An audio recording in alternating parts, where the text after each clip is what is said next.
Patriots of Era, Kerry fans, Donegal fans and GA fans throughout the country, I feel compelled to publicly respond to a deeply distressing and malicious post currently circulating within a face group based in Castleisland, County Kerry, namely the page titled Castleisland, County Kerry.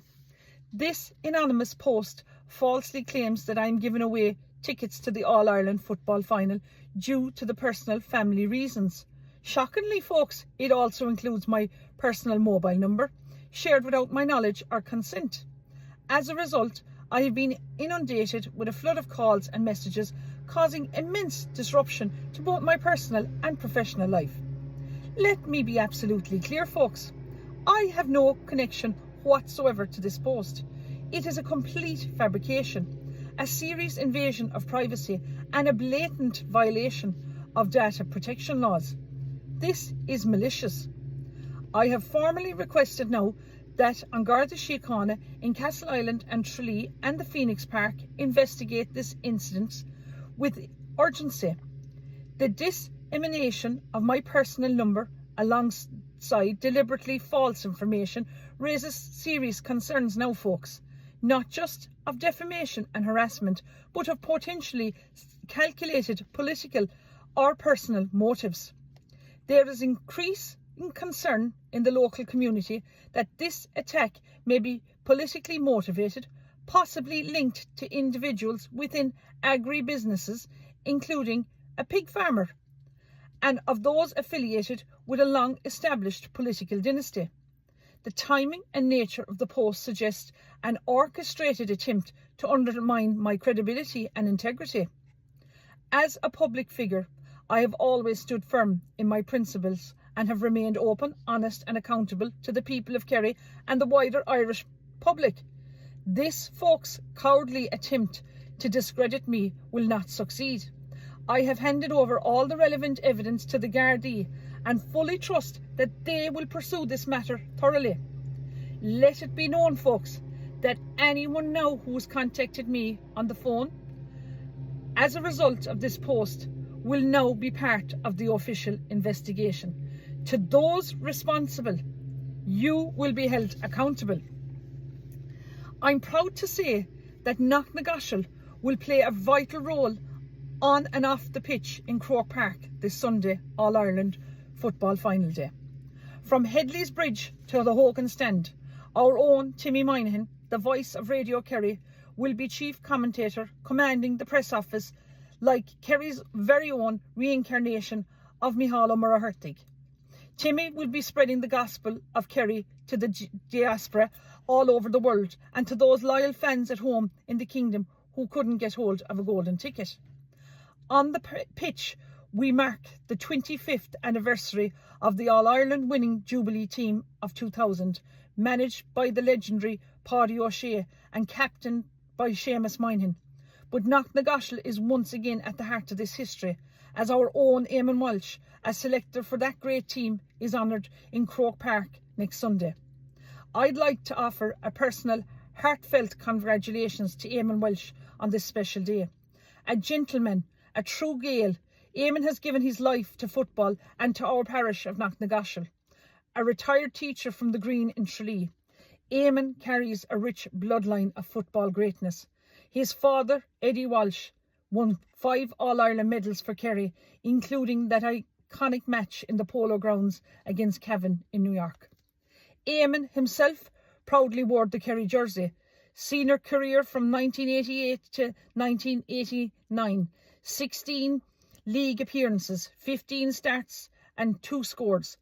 Junior, 8 appointments and under 21, 2 appointments. But the story doesn't stop there. Eamonn's children have carried the torch too. His son James Walsh wore the Kerry jersey across all levels, playing senior in a 1 league appearance, junior 13 appearances, under 21s 6 appearances and 5 appearances for minors. As a gifted dual footballer player, James could kick with power and precision off both the left and the right leg. James had the talent to light up Croke Park. I always believed he should have been a mainstay in the Kerry senior team.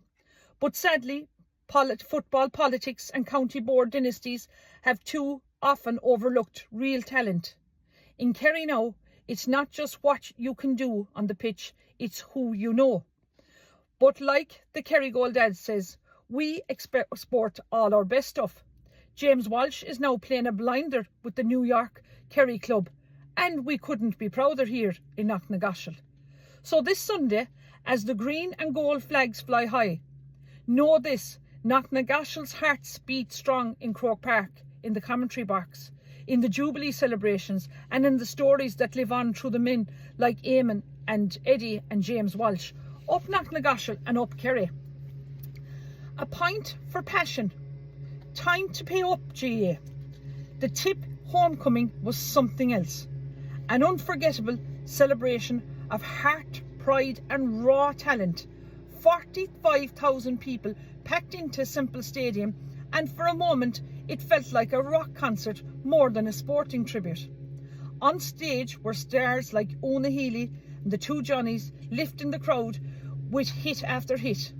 But the real show stealers, a phenomenal group of young Tipperary lads, the Seskin Lane Band. These 5 musicians, all from Tip, weren't flown in with entourage or paychecks. They took a day off work, lugged their own equipment into Simple Stadium and gave it everything. 3 of them are original members of the Rumours, one of Thurles' most successful bands. The lads were handpicked from 3 separate bands across the county, brought together to create something special for their county, their people and their home. And what do they get in return from the GA? A pint, yes folks, 1 pint. Not a thank you fee, not a token of appreciation, a pint, a drink. Now, I don't know about you, but to me that's an insult, because these lads didn't just play songs, they played their hearts out, they electrified the crowd, they gave us memories, they gave their time, their talent, their energy, and they did it all out of county pride and love for Tip. Meanwhile, the GAA elites sit in boardrooms, sign sponsorship deals and count the gates. But they wouldn't lift a finger for free. The Grab All Association strikes again. So I'm challenging the powers at the top, these elites in the boardrooms of the GAA headquarters. Do the right thing. Start by paying the performers who make these events magical. And if you're really listening, take it a step further. Hire the Seskin Lane Band as the warm-up act for the Oasis concert in Dublin in Croke Park. They've already proven they can command a crowd of 45,000 people. All they need now is a fair chance, not a pint, but a platform. GA, it's time to stop taking and start giving. County pride should never be thankless. The Grab All Association strikes again, with Kerry and Donegal set to clash on Sunday's All-Ireland final. The scramble for tickets has reached crisis levels. Fans are begging, borrowing and even considering selling the tractor to get to Croke Park. Jack O'Connor and Jim McGuinness have both named unchanged teams. But the real battle is off the pitch in the great ticket in tug-of-war. Donegal got 13,748 tickets. Kerry got less tickets. Nobody's happy. And clubs across both counties are reporting a flood of upper tier Hill 16 and Nally stand tickets, aka Nosebleed Central. Prices: €100 for a seat, €55 for a terrace. That's a 363% increase over 30 years, even with inflation. Fair play. Meanwhile, the GA handed out tickets like Oprah, 59,212 to counties, 10,528 premium and suits tickets, 2,594 season ticket saints, 820 tickets to staff and subcommittees, 480 tickets went overseas, who probably don't support Donegal or Kerry, and 200 seats have gone to Croke Park residents. Do they even go to the game? And 74 are gone to TV and radio stations, and 60 to Sport Ireland. Why? That's a total of 82,006 tickets. Finding one nearly impossible. Welcome to the All-Ireland final, brought to you by the Grab All Association. Good luck. Gura Míle Maith Agaibh.